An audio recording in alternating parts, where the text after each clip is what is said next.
Right, we're going to use our calculators to solve question number 3 using purely the calculator method. But this question is actually quite nice because it actually does a nice little part about the range, that we need to consider the range of number of flowers on a bush. As we've got no bushes with no flowers, 1 or 2 flowers, those columns can be ignored from the question completely for anything to do with averages, mean, median, mode. So what we have for a range is the value, minimum value of number of flowers is 3, and the maximum value is 8. So the range would be 8 minus 3, and that range is 5. I'm now going to go into using a calculator to try and do our calculations for us. And the first part we need to do is go into mode and statistics. Now, all of this is talking about one set of values, the number of flowers on a bush. So that means we have only one variable. So we're going to do a 1 var calculation, option number 1.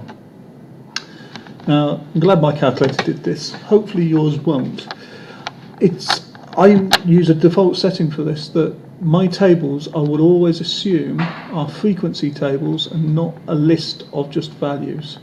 So to turn this into a frequency table, I press Shift, Setup, scroll down, and in the option 3 Stat, I turn the frequency on. And now I get a frequency column as well. So I can use the buttons to go between them. So I need to put in all my values. I'm going to put the zeros in to try and make sure the calculator does what it's supposed to. So 0, 1, 2, 3, 4, 5, 6, 7, 8. That's the number of flowers.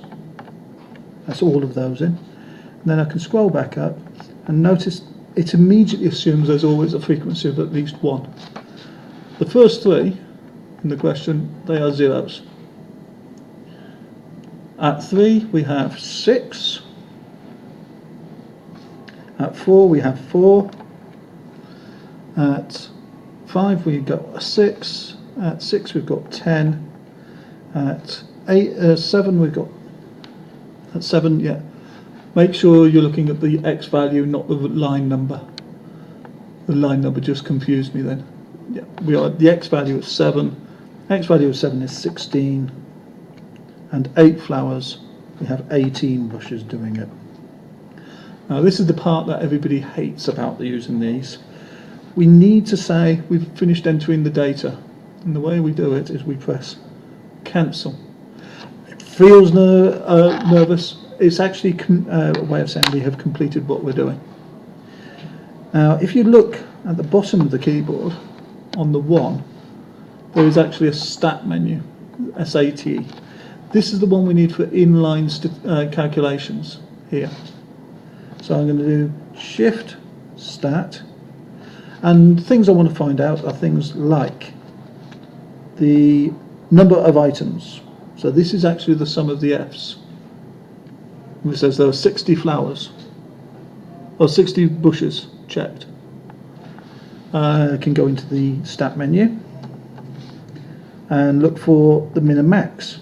So the max is 2, and that should be my 8. The min, Shift Stat, number 5, min, and it should, oh, it's saying 0. Be careful of this with this calculator then. It doesn't actually take into account that there's no frequency. Have a look at your sum, and we can do the sums of x's, which is useful doing our calculations. But we are looking for, in our variables, the mean x, number 2. That says my mean is 6.88. That's why these calculators are quite handy.